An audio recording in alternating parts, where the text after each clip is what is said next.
नमस्कार साथियों, आज का वीडियो बहुत ही इम्पोर्टेंट है। हम इस वीडियो में अपनी पूरी जर्नी के बारे में बताएँगे।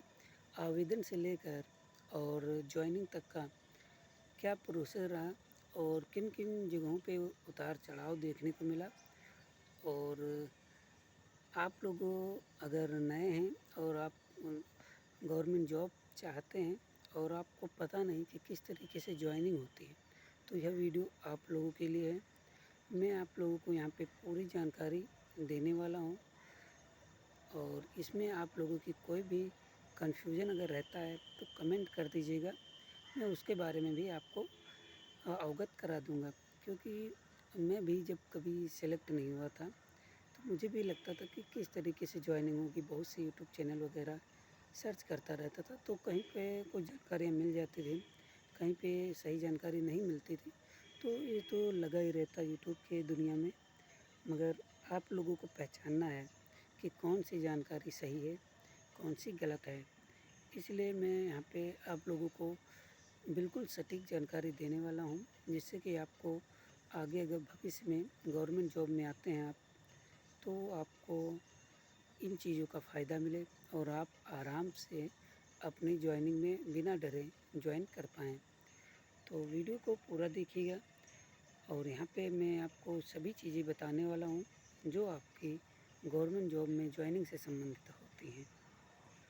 तो वर्ष 2019, जब कोरोना वायरस नहीं आया था, उस समय हम लोगों के आवेदन शुरू हुए और यहाँ पर कुल 27 विभागों के लिए आवेदन आए थे। हालाँकि पहले कुछ कम ही विभाग थे, मगर बाद में जो है माँगे गए स्टाफ विभाग बढ़ गए और पहले 1186 पद थे, उसके बाद इंक्रीज़ होके पद 1381 पद हो गए और टोटल विभागों की संख्या अगर बात करें तो 27 देखने को मिल गई। और हमारा निर्वाचन विभाग था, जिसमें मेरा सिलेक्शन हुआ है और कई विभाग यहाँ पे देखने को मिलेंगे, अच्छे-अच्छे विभाग। और हालाँकि मैंने निर्वाचन आयोग इसलिए चुना क्योंकि यहाँ पे जो है ऑटोनॉमस बॉडी है, संवैधानिक निकाय है और इसलिए मुझे थोड़ा अच्छा लगा कि मैं संवैधानिक बोर्ड में काम करूँगा, इसीलिए मैंने इस विभाग को वरीयता दी। मैं यहाँ पे अब बताने वाला हूँ कि आवेदन करने के बाद इसमें ट्रिपल सी भी माँगा गया था।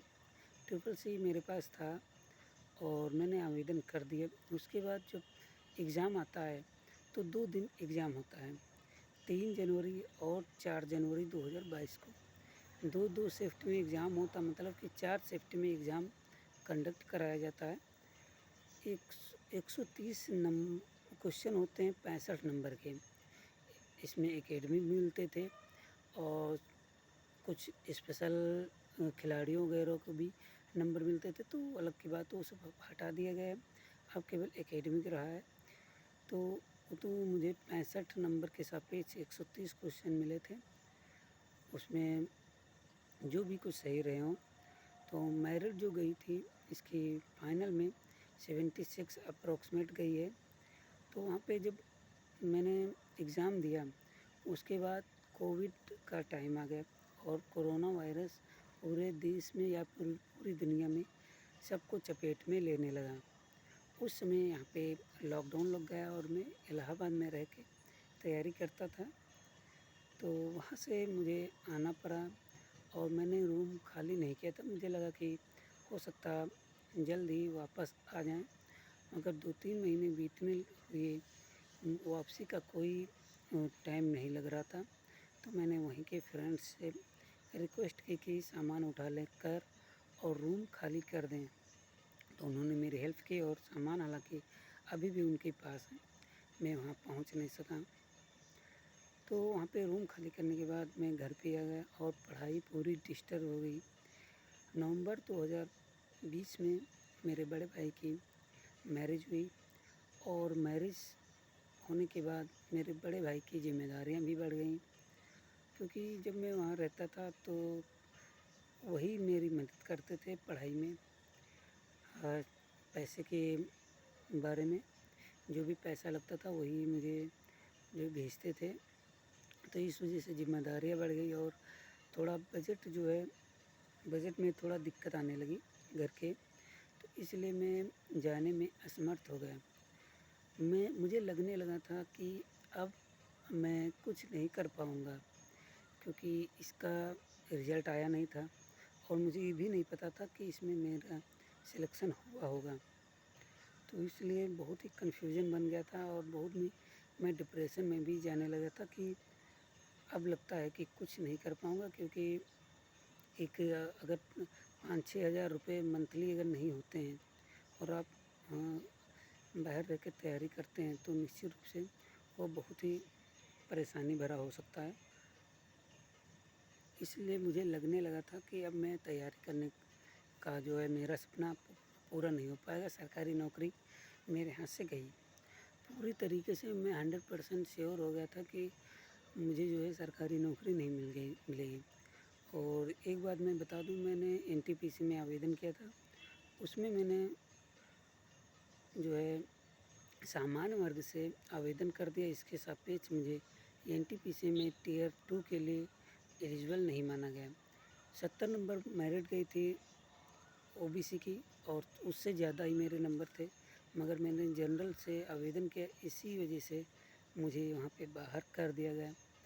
वहाँ पे मुझे नुकसान उठाना पड़ा और इसकी वजह से मैं और डर गया, क्योंकि यहाँ पे इस भर्ती में भी मैंने जनरल से ही आवेदन किया था और मुझे लगा था कि आरक्षण का कोई ख़ास महत्व है नहीं, इसलिए मैंने जनरल से आवेदन कर दिया था। मगर बाद में जब रिज़ल्ट आता है टाइपिंग के लिए 2021 में, तब मुझे जो है बहुत ही खुशी मिलती है कि टाइपिंग निकल गई, मतलब कि एग्ज़ाम निकल गया टाइपिंग के लिए, हम शॉर्ट लिस्ट हो गए। तो खुशी बहुत मिलती है, मगर एक तरफ चैलेंजेस भी थे कि टाइपिंग मुझे आती नहीं थी, बिल्कुल शून्य से शुरू करनी थी और मेरे घर पे कोचिंग इंस्टीट्यूट जो टाइपिंग सिखाते हैं वह थे नहीं, सिटी में थे और 5-6 किलोमीटर दूर थे। तो निश्चित रूप से रोज़ जाना, केवल 1-2 घंटे टाइपिंग करना, मुझे महसूस हो गया था कि मैं इस तरीके से टाइपिंग नहीं निकाल पाऊँगा। मगर उस टाइम मैं पार्ट टाइम वर्क कर रहा था ऑनलाइन ही सेलिंग करके, तो वहाँ से मैंने कुछ पैसे इकट्ठे किए थे। तो मुझे ऐसा लगा, महसूस हुआ कि क्यों ना एक लैपटॉप बाय कर लिया जाए, क्योंकि लैपटॉप बहुत ही ज़रूरी भी होता है स्टडी के लिए आजकल। तो मैंने एक लैपटॉप बाय कर लिया और अप्रॉक्सीमेट 25 के आसपास था, 25,000 के। आसूस कंपनी का मैंने लैपटॉप बाय किया, जो कि मुझे बहुत ही हेल्प की उसने। और मैंने 18 से 20 घंटे, ठीक है, कुछ लोग यकीन नहीं करेंगे, क्योंकि गर्मी का माहौल था जब मैं टाइपिंग कर रहा था। मेरे भाई ने एक पंखा ला के दिया, बैटरा ला के दिया, जिससे कि पंखा लगा के मैं टाइपिंग कर सकूं। तो मैंने मेहनत, हालांकि 2-3 दिन हाथ बहुत ही दर्द करते थे, हाथ, शरीर और कमर सब पूरा दर्द करता था। मगर कुछ दिन दर्द किया, हफ्ता 10 दिन, उसके बाद प्रैक्टिस होने लगी और मेरी स्पीड जो 1 महीने 10-15 दिन कुछ मिले थे मुझे टाइम के, मतलब टाइपिंग के, तो उतने दिन में मैंने टाइपिंग जो है कंप्लीट कर ली। और हिंदी और इंग्लिश दोनों टाइपिंग मांगी गई थी। हिंदी में 25 वर्ड पर मिनट मांगा गया था, जबकि इंग्लिश में 30 वर्ड पर मिनट मांगा गया था। तो दोनों टाइपिंग मैंने सही कर ली। और एग्ज़ाम हॉल में मुझे डर थोड़ा लग रहा था, मगर का जो स्पीड थी थोड़ा 10 वर्ड ज़्यादा थी। मतलब कि अगर हिंदी की बात करें तो 35 वर्ड पर मिनट थी और इंग्लिश 45 वर्ड पर मिनट थी। तो 45-50 निकल जाती थी इंग्लिश। तो मैंने वहाँ पे जब मैं पहुँचा, तो टाइपिंग यहीं लखनऊ में ही हुई थी। सभी यूपी ट्रिपल एस जिन भर्तियों की टाइपिंग कराता है वो लखनऊ में ही होती हैं, ठीक है। तो वहाँ पे मेरी टाइपिंग थी। हालांकि थोड़ा नर्वस थे, कई रूमों में बिठाया गया, यहाँ से वहाँ जाओ, 2-3 घंटे तो वो वेरिफिकेशन में लगा देते थे, इस रूम से उस रूम, उस रूम से उस रूम, तो उसमें थोड़ा टाइम ज़्यादा लगा। तो थोड़ा नर्वसनेस और बढ़ती रही। बहुत से लोग डर भी रहे थे, मगर जब एग्ज़ाम हॉल में मैं पहुंचा तो मैंने पानी था वहाँ पे पानी पिया और थोड़ा रिलैक्स फील किया कि जो होगा देखा जाएगा। अपने माइंड को थोड़ा कंट्रोल किया। उसके बाद टाइपिंग शुरू होती है और सबसे पहले टाइपिंग होती है इंग्लिश की। इंग्लिश में टाइपिंग जब होती है तो मैंने एक ऑनलाइन साइट पे देखा था कि किस तरीके का सॉफ्टवेयर होता है, तो मैंने उस पर प्रैक्टिस अच्छी खासी की थी। तो वही प्रैक्टिस मुझे वहाँ काम आई, क्योंकि सॉफ्टवेयर जो मिलने वाला है सेम वही सॉफ्टवेयर यूपीटी प्लेसी रखता है और वह सॉफ्टवेयर मुझे मिल गया ऑनलाइन साइट पे। हालांकि उसके बारे में मैंने और लोगों को भी बताया जो हमारे साथी थे, तो सहयोग भी मिला कुछ लोगों का, उनको बेनिफिट भी मिला होगा। तो वह होने के बाद तो उसके बाद टाइपिंग निकलने के बाद मैं तो ये तो वहाँ पे पता ही चल जाता है कि टाइपिंग आपकी निकल गई। मेरे टाइम में 10 गुना अभ्यर्थियों को बुलाया गया था टाइपिंग के लिए। 1380 के अप्रोक्सीमेट सीट थे, जिसमें बुलाया गया था लगभग 14,000 अभ्यर्थी। तो वह अभ्यर्थी टाइपिंग के लिए बुलाए गए थे, मगर यहाँ पे लगभग 10,000 के आसपास अभ्यर्थी शामिल हुए। एग्जैक्ट आंकड़ा मुझे इसमें याद नहीं आ रहा, बताइएगा तो मैं आपको बता दूंगा, क्योंकि रिजल्ट वगैरह पड़े होंगे, आप देख लीजिएगा। उसमें एग्जैक्ट आंकड़ा मायने नहीं रखता, मायने रखता है कि जर्नी कैसी रही मेरी, ठीक है। और यहाँ पे जब रिजल्ट मतलब कि पास हो गया था मैं, और 6,400 के समथिंग अभ्यर्थियों को पास किया गया था। और उन लोगों की डीवी हुई और डीवी के अंक मिलते थे, मतलब ग्रेजुएशन और इंटरमीडिएट के अंक भी मिलते थे। तो वह अंक मुझे जो है पूरे मिले, क्योंकि मैं इंटरमीडिएट में भी फर्स्ट डिवीज़न था और ग्रेजुएशन में भी फर्स्ट डिवीज़न था। तो 30 अंक यहाँ पे मिल गए थे मुझे, जो कि मुझे सिलेक्शन में बहुत ही बेनिफिट दिए, क्योंकि मैं सामान्य वर्ग से था और मेरी मेरिट जो 2 अंक कम गई है। अब फाइनल रिजल्ट अगर देखेंगे, और इस वजह से अगर इसमें मुझे 28 मिलते तो निश्चित रूप से मैं पीछे हो जाता। इसमें 30 मिले और एकेडमिक भी अच्छी थी, तो इसलिए मुझे जो है यहाँ पे बेनिफिट मिल गया। क्योंकि मैं बहुत ही पछता रहा था कि टाइपिंग में मैं शॉर्ट लिस्ट हो चुका हूँ और मैंने सामान्य वर्ग से फॉर्म डाला है, तो मुझे नहीं लगता कि होगा, और ओबीसी होता तो हो सकता हो भी जाता।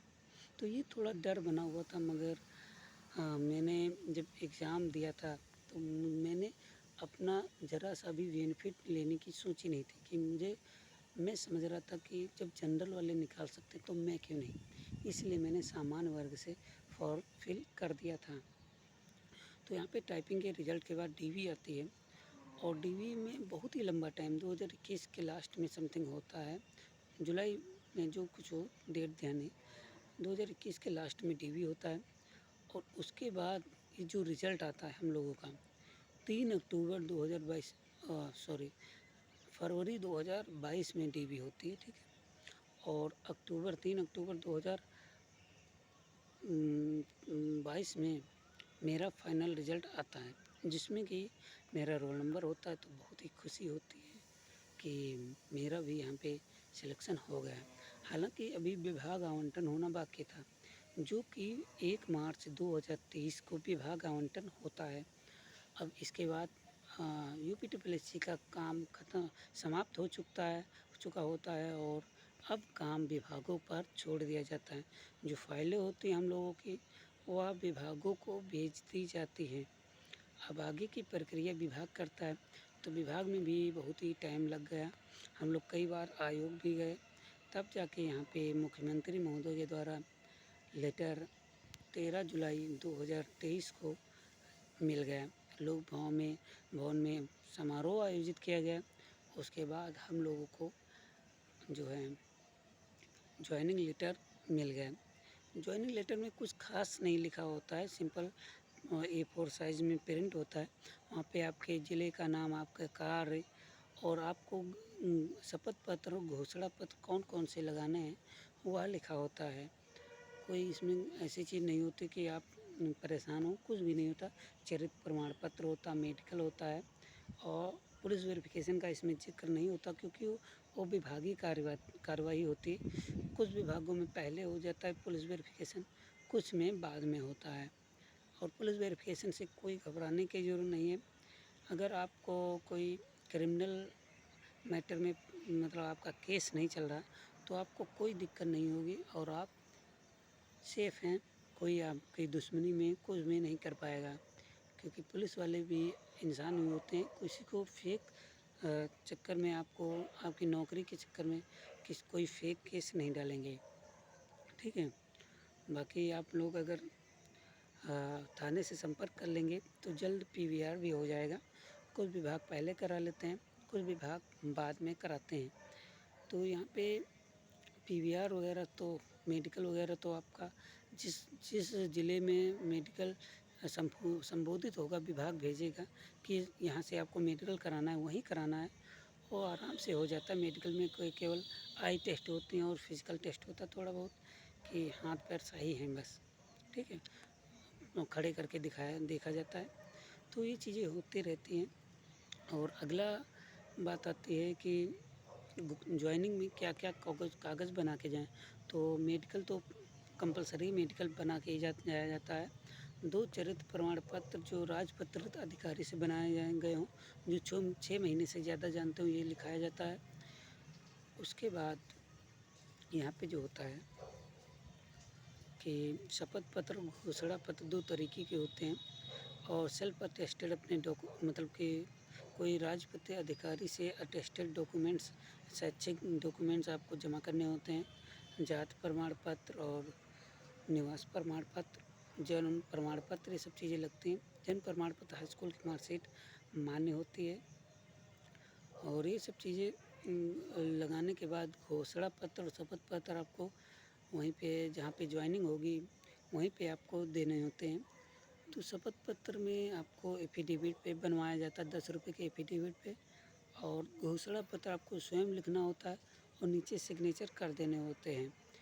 तो ये चीज़ें आपको पूरी कंप्लीट जर्नी में फेस करनी पड़ सकती हैं, जो मैंने आपको बताई हैं। जॉइनिंग लेटर आने के बाद इन चीज़ों को आपको कंप्लीट करना होता है। ये चीज़ कंप्लीट करने के बाद आपकी फाइनली जॉइनिंग हो जाती है। और वहाँ पे आपके सीनियर जो होते हैं, जो मुख्य होते हैं आपके विभाग के ज़िले में, उन्हीं के थ्रू आपकी जॉइनिंग होती है और साइन वगैरह हो जाते हैं और आपकी प्रक्रिया समाप्त हो जाती है। तो आज मैंने जॉइनिंग से संबंधित कुछ इन्फॉर्मेटिव चीज़ें आपको बताई, जो कि मुझे भी बहुत ही लालसा होती थी कि कैसे जॉइनिंग होती पता चले। और फाइनली जॉइनिंग मेरी हो गई, सब कुछ पता भी चल गया। तो मैंने सोचा क्यों ना आप लोगों को भी इसके बारे में अवगत करा दिया जाए। तो इस वीडियो में अभी के लिए इतना ही। नेक्स्ट वीडियो में जल्द ही मिलेंगे किसी इम्पोर्टेंट टॉपिक के साथ। तब तक के लिए नमस्कार, धन्यवाद।